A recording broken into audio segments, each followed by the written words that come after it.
Hello everyone, in a previous video I have demonstrated the overclocking of the ASRock 69 XT Phantom Gaming. However, this time I will be showing the capability of the higher end ASRock 69 XT Formula, that is XT while there is a difference between a normal 69 XT and the best bind is minimal, like more power phase capacitors and higher power consume to ensure better and stable overclocking performance. Please check the video to the end as I'm going to show the difference in benchmark between the two. So let's check it out and see how it goes in real. So first of all, I'm running the latest version of the Windows 11 and I have the Radeon software version 21.11.3 that was released on 16 November 2021.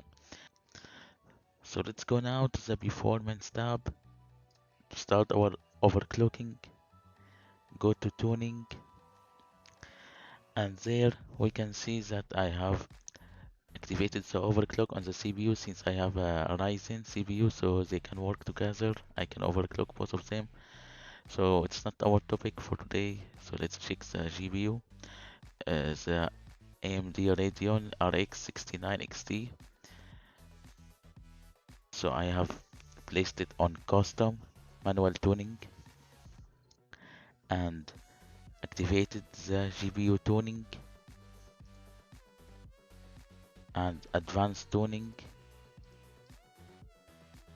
and place the minimum frequency as 2725 and the maximum frequency 2825 and the voltage 1150. Now we can go to the VRAM tuning, just press on enable and fast timing, then go to advanced control and I have placed 2140. Also I have activated the smart access memory, so the GPU and the CPU work together to share some memory. Also I have activated fan tuning, 0 RPM disabled, advanced control enabled.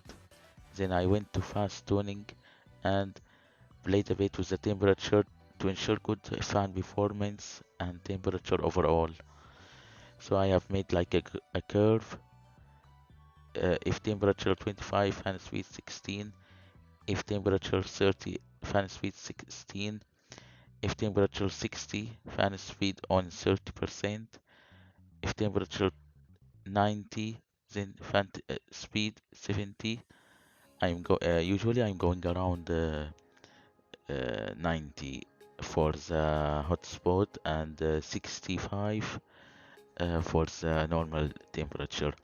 So I have also, because further than 70 the fan speed will become very loud, so I have placed it on just in case it reach 100, it would reach 100. Also I have activated power tuning to lift off the power limit by 15%. So now it's ready and we can just apply changes once we are done, and we can also run stress test to ensure that there are no crashes, no problems. Also this one has more power consumptions by, as I noticed, by 50 watts, so it will reach sometime 390 in my case. Sometime I have seen it like this.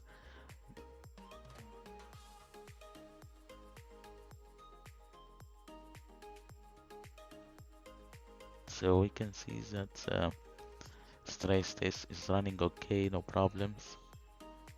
Junction temperature 90, current temperature 63. So the difference between the two is that this one is the hottest spot of the GPU, while this one is average temperature.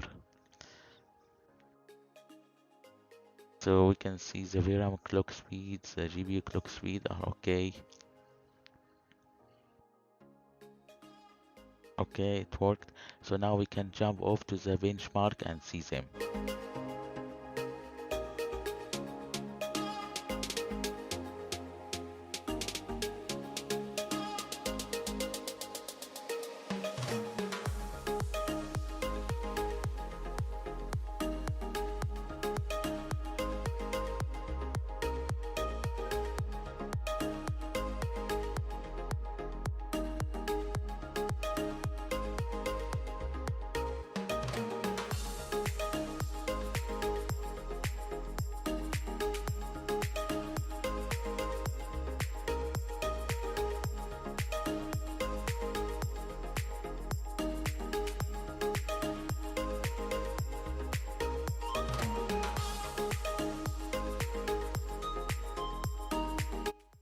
As shown in the benchmark, I can confirm that the difference of a frame per second is very noticeable in games, but the overclocking experience was better overall.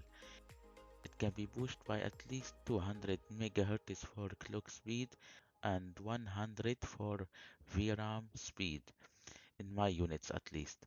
Also, the temperature of the formula is way lower in comparison when overclocked as the Phantom Gaming. I will say that if you found the formula for like 1050 euro, it's a good deal, but more than that, it's not really worth it unless you really want to get the best Air version of the 69 XT. The Phantom is awesome as well if you got it for like 1040 or less. Otherwise, it's not really worth it. I got mine for 1070 and I think it was a really bad deal. However, the formula I got it for 1050 because there was a deal here and I really couldn't resist getting it. So I also hope that you will also have your hands on this one. It's really good and in the end, I hope you really enjoyed this video and please like and subscribe to support my humble channel. Thanks.